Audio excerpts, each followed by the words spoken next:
The sensor array blinked red across 3 dozen screens simultaneously. The Galactic Coalition monitoring station had picked up something that made every operator freeze in place. It was a distress signal, but not just any cry for help. This one carried the unmistakable signature of a colony under direct assault. Monitoring Chief Dalrus, a four-armed Kelthani with decades of experience, immediately routed the signal to her primary console. Her secondary hands danced across haptic interfaces while her primary limbs pulled up star charts and response protocols.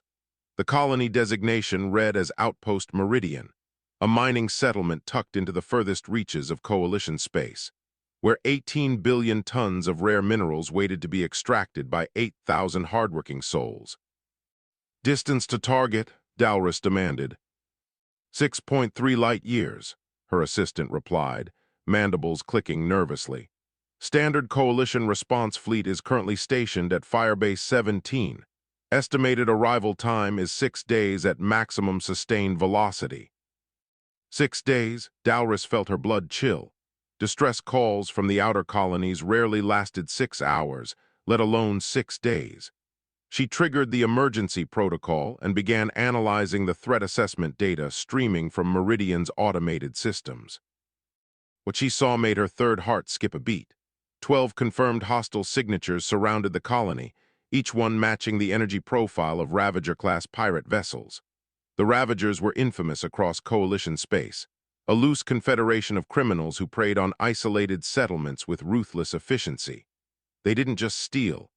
They stripped colonies down to bare metal and sold every survivor into forced labor markets that operated in the darkest corners of the galaxy. The communication officer suddenly gasped. "Chief, we're receiving video transmission from the colony administrator." Dalrus authorized the feed. A holographic projection materialized above her console, showing a middle-aged Torvian female with panic in her eyes. "This is Administrator Lyra of Outpost Meridian. We are under attack by pirate forces. They've disabled our defense grid and are demanding unconditional surrender. We have children here, families, civilians with no combat training. Please, if anyone can hear this, we need help." The transmission cut off abruptly, replaced by another signal. This one carried the sneering face of a Ravager commander, his scarred features twisted in cruel amusement. "Attention Coalition monitoring stations. Outpost Meridian now belongs to the Ravager Syndicate. Any attempts at rescue will result in the immediate execution of all colonists. We will strip this settlement within 72 hours and depart. Do not interfere." Dalrus slammed her fist against the console. 72 hours was more than enough time for the pirates to complete their work. The nearest Coalition fleet wouldn't arrive until long after Meridian had been reduced to an empty shell. She was about to initiate the emergency council protocols when her long-range sensor operator shouted across the command center. "Chief, we have an unknown contact." "What kind of contact?" Dalrus moved to the sensor station. "I don't know. It just appeared on the edge of our detection range, moving at speeds that should be impossible. Trajectory indicates it's headed directly toward Meridian." Dalrus examined the data herself. The readings made no sense. The unknown vessel was traveling at velocities that exceeded anything in Coalition records by a factor of 3. Its energy signature was completely unfamiliar, and its mass suggested something far larger than a standard frigate but smaller than a battle cruiser. "Hail them," she ordered. The communications officer tried multiple frequencies. "No response, Chief. They're not using any standard Coalition transponder codes. I can't even identify their origin point." The entire monitoring station watched as the mysterious vessel closed the distance to Meridian at impossible speeds. Sensor readings fluctuated wildly, as if the ship itself was distorting the fabric of space around it. Some operators whispered theories. Ancient AI from before the Coalition era, survivors of a lost civilization, or something from beyond the galactic rim. Dalrus activated the emergency council channel. Within minutes, representatives from 40 species had connected to the secure network, each one demanding answers she didn't have. "We need to redirect available forces." insisted the Arconian military representative. That unknown vessel could be another threat entirely. Or it could be our only chance to save Meridian, countered a civilian representative. 6 days is too long. Those colonists will be gone by then. The debate raged for 17 minutes, while the unknown ship continued its impossible journey. Finally, the council reached a decision: redirect the nearest patrol vessels to intercept and identify the mysterious contact. But by the time the orders went out, something changed. The unknown vessel had decelerated from its tremendous speed and entered the Meridian system. For just a moment, Coalition sensors got a clear reading. What they saw would haunt the galaxy for years to come. The ship was sleek and predatory, covered in markings that no database could identify. Its hull seemed to absorb light rather than reflect it, and its weapons arrays bristled with technology that shouldn't exist according to current understanding of physics. Then, as suddenly as it had appeared, the vessel went completely dark. Every sensor tracking it lost contact simultaneously. It had simply vanished from all detection systems, as if it had never existed at all. Dalrys stared at her blank screens in disbelief. Somewhere near Meridian, an unknown ship with impossible capabilities was moving through the darkness, completely invisible to Coalition technology. The Ravager pirates had no idea what was approaching them. "Should we warn them?" whispered her assistant. Dalrys considered the question. The Ravagers were murderers and slavers who had terrorized the outer colonies for decades. They were about to face something that frightened her more than any pirate fleet ever could. "No," she finally said. "Let them find out on their own." Deep in the black between stars, something ancient and terrible was about to remind the galaxy what true power looked like. Ravager Commander Kravik was enjoying his favorite part of any raid, the moment when hope died in his victim's eyes. He stood on the bridge of his flagship, watching the mining colony's pitiful defenses crumble under sustained bombardment from 11 other warships. Outpost Meridian would fall within the hour, and then the real work would begin. "Status on the cargo haulers?" he growled at his operations officer. "Approaching from the outer system. They'll be in position to begin loading within 2 hours. The officer consulted his tactical display. "Current projections show we can strip the entire facility in 67 hours. Kravik nodded with satisfaction, faster than expected. His syndicate would profit handsomely from this operation.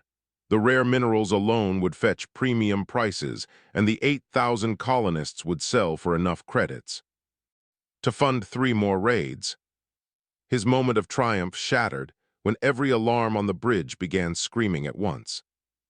"Contact," the sensor operator shouted. "Unknown vessel just appeared inside our formation." "Inside," Kravik spun toward the tactical display. "That's impossible, we would have detected." The first explosion cut him off. Ravager ship designated Hunter 7 simply ceased to exist, vaporized by a weapon strike so precise and overwhelming that its shields never had a chance to absorb even a fraction of the energy. Chaos erupted across all communication channels. 11 remaining Ravager captains screamed demands for information, coordinates, targeting solutions. Kravik's crew struggled to make sense of sensor data that contradicted everything they knew about space combat. The unknown vessel finally appeared on their displays.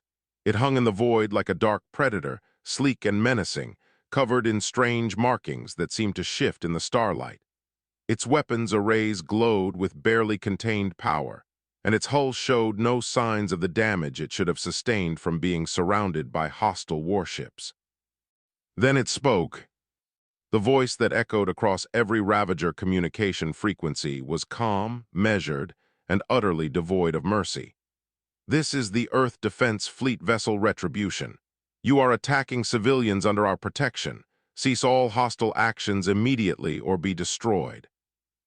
Earth, Kravik had never heard of it. His database showed no records of any species or world matching that designation. What kind of ship possessed technology this advanced? Where had they come from? "All vessels concentrate fire on that ship," Kravik ordered. Overwhelm its shields, nobody is that powerful. 11 Ravager warships opened fire simultaneously.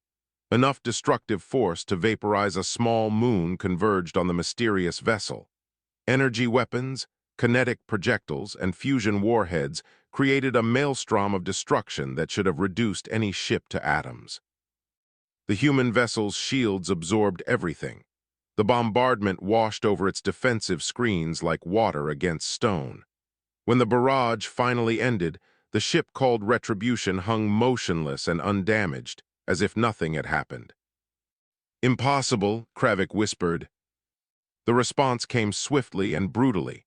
Retribution's weapons spoke with surgical precision, rail guns firing projectiles at relativistic speeds punched through Ravager shields as if they didn't exist.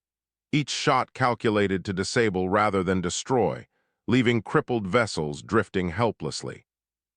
3 more ships died in the opening seconds. Hunter 3 took a direct hit to its reactor core and exploded. Reaver 9 lost all power when something invisible shut down every system simultaneously.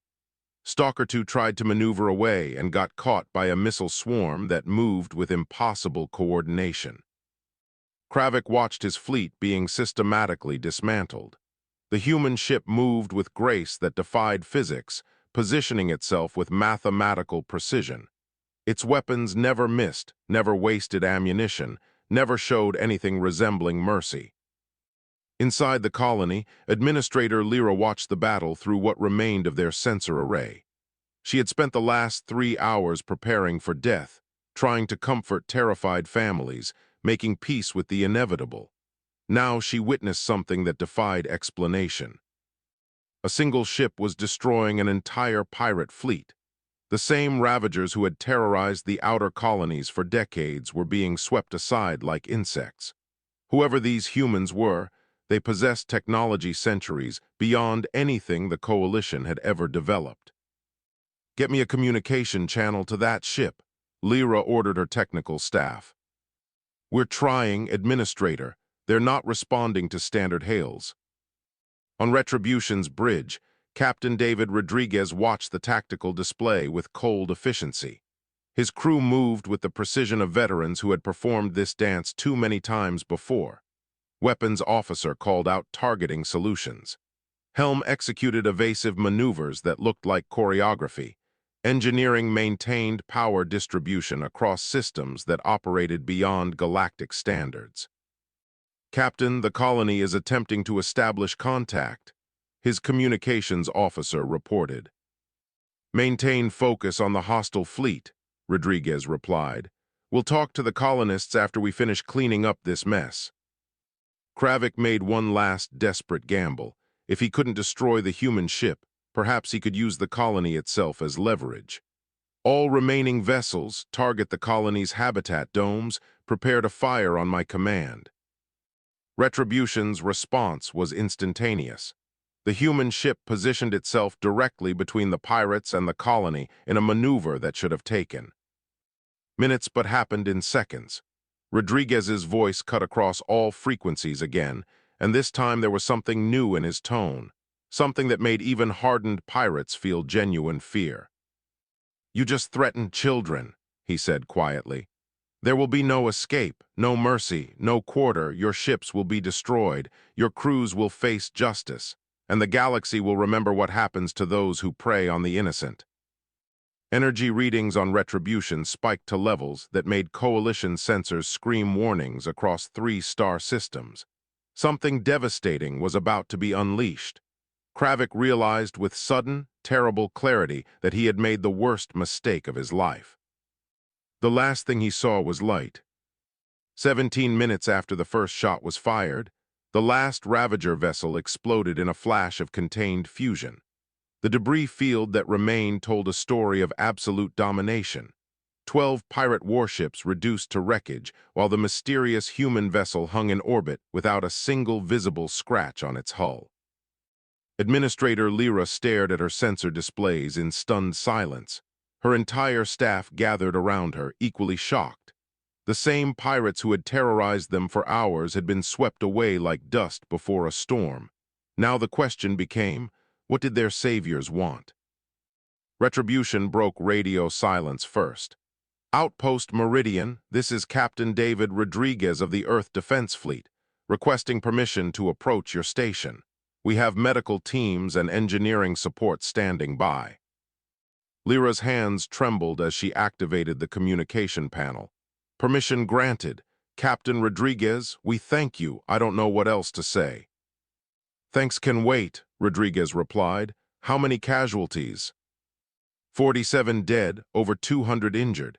The pirates breached our outer hull in 3 locations. Life support is failing in sectors 9 through 12. Understood. Deploying rescue teams now. Retribution out. A shuttle launched from the human vessel, sleek and fast, covered in the same strange markings as its parent ship. Lyra watched it descend through the colony's atmosphere, touching down near the main settlement with precision that suggested advanced piloting systems. The colonists gathered nervously, 8,000 beings from a dozen different species, all wondering what would emerge from that shuttle. Parents held their children close, minors still wearing. Damaged environmental suits stood shoulder to shoulder with engineers and administrators. Everyone waited. The shuttle's loading ramp descended with a hydraulic hiss. What emerged first was a squad of soldiers in armor that seemed almost alive, shifting and adapting to the environment. They moved with military discipline, establishing a defensive perimeter around the shuttle. Their weapons were holstered but ready. Then came Captain Rodriguez himself. He was tall, with scars that spoke of previous battles. His eyes held the weight of someone who had seen too much death but refused to look away. He moved with earned confidence. Medical teams rushed to injured colonists with equipment far beyond coalition standards. Human doctors worked with instruments that healed wounds in minutes rather than hours. Engineers spread throughout damaged sections. They didn't ask permission. They simply began repairing critical systems with remarkable efficiency. Rodriguez approached Lyra directly. Administrator, I'm Captain David Rodriguez. Are you injured? No, just exhausted. Lyra gestured helplessly at the controlled chaos around them. Your people didn't need to. I mean, we're grateful, but you've already saved us. You don't owe us anything more. We didn't save you because of debt, Rodriguez said simply. We saved you because you needed saving, that's enough. The concept was so foreign to Lyra's experience that she struggled to process it. In coalition space, everything operated on contracts, obligations, carefully calculated exchanges of value. Nobody provided aid without expecting something in return. What do you want from us? She finally asked. Rodriguez looked surprised. Want nothing. We heard a distress call, we responded. When our work here is finished, we'll leave. That's how this works. Coalition patrol vessels finally arrived. A coalition captain materialized via holographic projection, suspicious. I demand an explanation for this unauthorized military action, he announced. Rodriguez turned to face the projection calmly. Captain Thern, I am David Rodriguez, commanding officer of the Earth Defense Fleet vessel Retribution. We responded to a distress call from this colony. Earth, Thern's voice carried confusion. I have no records of any civilization called Earth. You will submit to coalition authority and provide full documentation of your vessel's capabilities and origin. No, Rodriguez said simply. The single word hung in the air like a physical thing. Lyra had never heard anyone refuse a direct coalition order so casually. You dare, Thern began. I dare plenty, Rodriguez interrupted. The coalition was 6 days away when these people needed help. We arrived in hours. Your authority means nothing to those who were about to die. Earth follows its own code, Captain. We protect those who cannot protect themselves. If you want to stop us, you're welcome to try. Rodriguez signaled his ship. Orbital weapons systems activated, not targeting the colony but painting targeting solutions on empty asteroids in the neighboring belt. A single demonstration shot lanced out, vaporizing a 3-kilometer rock into vapor. Coalition sensors across the system went haywire. The energy output from that single shot exceeded the combined firepower of Thern's entire patrol fleet. As I said, Rodriguez continued calmly, you're welcome to try. Thern's hologram flickered with barely contained fury, but he wasn't stupid. He had just witnessed what human weapons could do. This matter will be brought before the High Council. Earth will answer for its actions. We look forward to it, Rodriguez replied. Now if you'll excuse me, I have people to help. The hologram vanished. Rodriguez turned back to Lyra. Sorry about that. Politics complicate everything. Now let's get your systems back online. As humans worked alongside grateful colonists, word spread across coalition space. Other distress calls were being sent. Retribution plotted their next course. The Galactic Coalition High Council chamber erupted into chaos. Representatives from 40 species argued simultaneously. Holographic displays showed footage of Retribution's devastating attack, replayed from every angle. Council Speaker Varos raised 4 limbs for silence. The chamber quieted. We must address the facts before us, Varos began. In the past 3 months, Coalition intelligence has documented 17 separate human interventions across our space. Each time, a single vessel responding to distress calls. Each time, overwhelming force applied against hostile targets. Each time, immediate departure after providing aid. A Craxi military advisor stepped forward, his chitinous shell clicking with agitation. These humans possess weapons technology centuries beyond our own. They appear without warning, destroy whatever they perceive as threats, and vanish before we can establish proper diplomatic protocols. This cannot be allowed to continue. Why not? Challenged a civilian representative from the Torvian delegation. The humans have saved thousands of lives. They ask for nothing in return.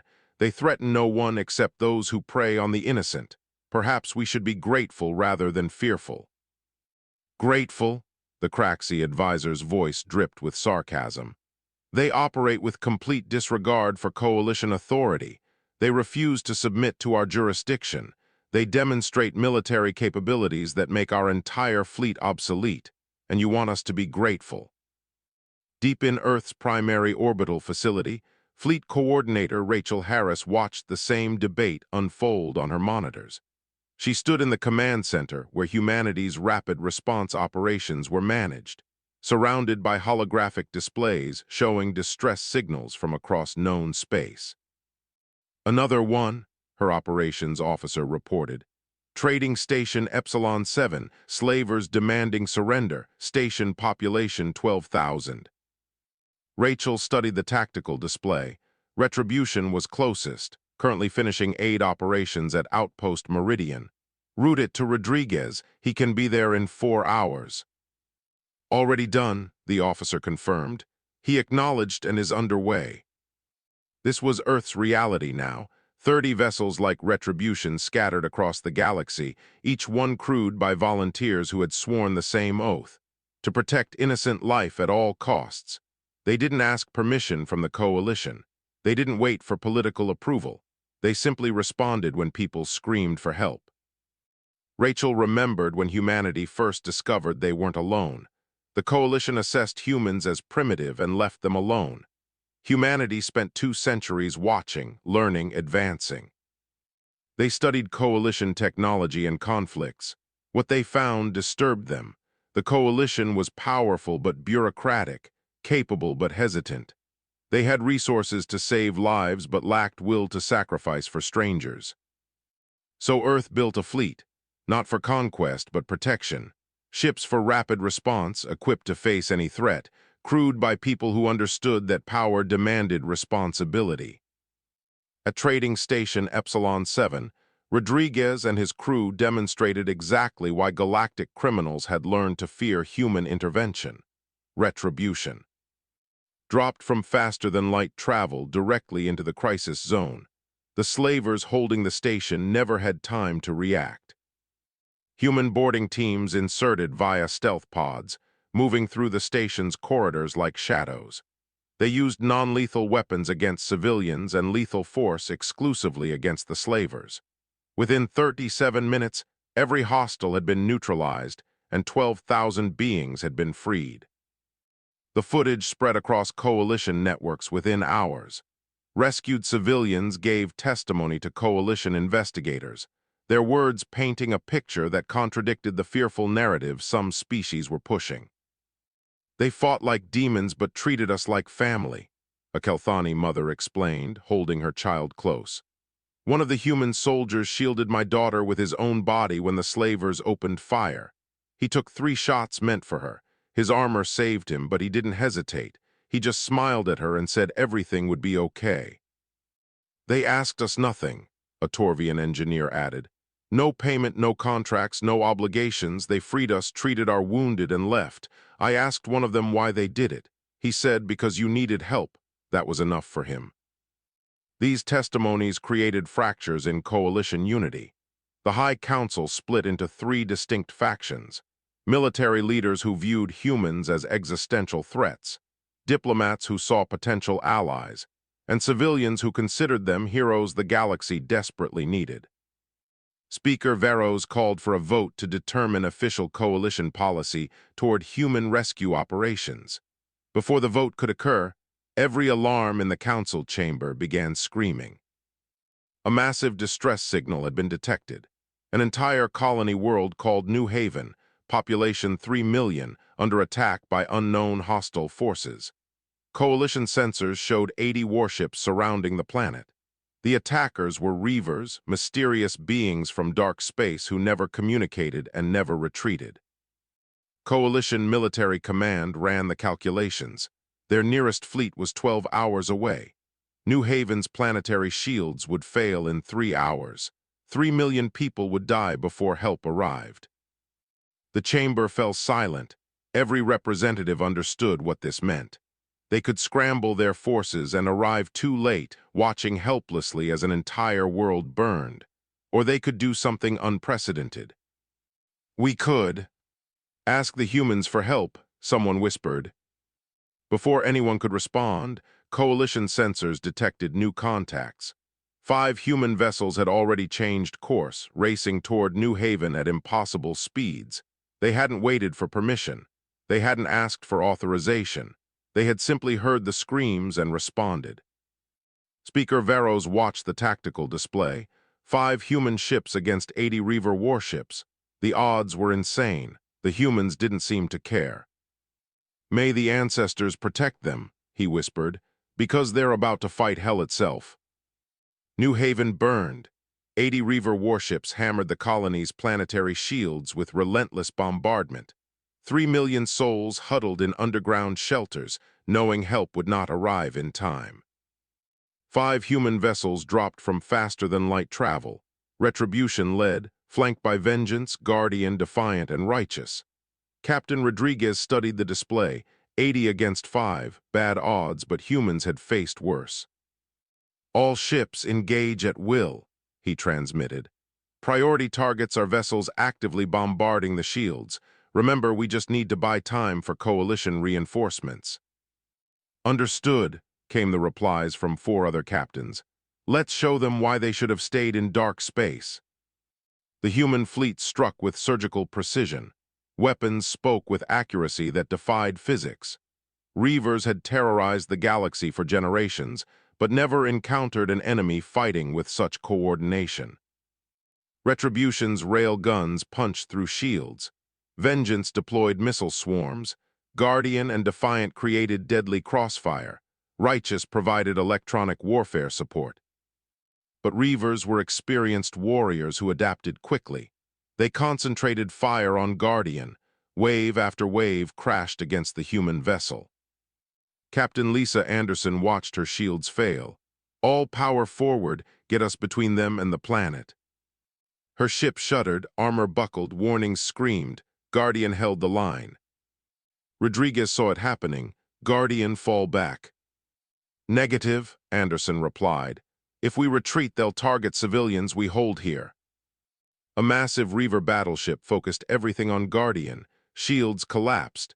Energy beams carved through armor. Anderson made her decision. Abandon ship, transfer power to weapons, ramming course on that battleship. Guardian's crew evacuated while their captain guided the crippled vessel on its final mission. When Guardian struck, the explosion consumed both vessels. Rodriguez channeled grief into fury. All ships, maximum firepower, make Guardian's sacrifice count. 4 human vessels unleashed reserved weapons, quantum disruptors, gravitational mines. The Reaver command ship exploded, their fleet scattered. Coalition forces arrived to find victory won. Admiral Tyrek stared at sensors showing debris from 73 Reaver vessels. 7 had fled. 4 battered human ships remained. Tyrek requested parley. Rodriguez agreed. They met on a neutral station, face to face for the first time. The Coalition admiral was an old warrior, scarred and experienced, but he had never seen anything like what humans had just accomplished. "You saved 3 million lives," Tyrek said simply, "at tremendous cost to yourselves." Rodriguez's eyes held weight that physical scars could never convey. Guardian's crew knew the risks. They made their choice. 200 died so 3 million could live. That's not a cost, Admiral. That's the price of doing what's right. Why? Tyrek asked the question that had haunted him since watching human ships arrive. Why do you sacrifice so much for strangers? What do you gain? Rodriguez considered his answer carefully. My people have a long history, Admiral. We've experienced wars, genocides, atrocities that nearly destroyed us. We learned a terrible lesson, that evil thrives when good people do nothing. We built this fleet because we refuse to stand by while innocents suffer. You have the power to conquer the galaxy, Tyrek observed. Power without purpose is tyranny, Rodriguez replied. We don't want to rule, we want to protect. There's a difference. The real question is, will the Coalition help us or hinder us? Tyrek was silent for a long moment. The Coalition has fleets, resources, intelligence networks, but we lack something you humans possess, the will to sacrifice everything for strangers. Perhaps we can learn from each other. 6 months later, the galaxy had changed. Human rapid response vessels continued their operations, now supported by Coalition intelligence and logistics. New Haven erected a monument to Guardian's crew, 200 names carved in stone. Rescued colonists from a dozen worlds attended the dedication. On Earth, families mourned their lost, but they also celebrated knowing their loved ones had died as heroes. More volunteers stepped forward, ready to join the fleet, ready to answer the call. Captain Rodriguez stood on Retribution's bridge, scanning for distress signals. A new alert appeared on his console. Somewhere in the darkness, people were screaming for help. He smiled grimly. Set course, maximum speed, someone needs us. Retribution vanished into faster-than-light travel. Across the galaxy, 30 other human vessels did the same. Because when distress calls went out, humanity answered, and they brought hope to those who had none.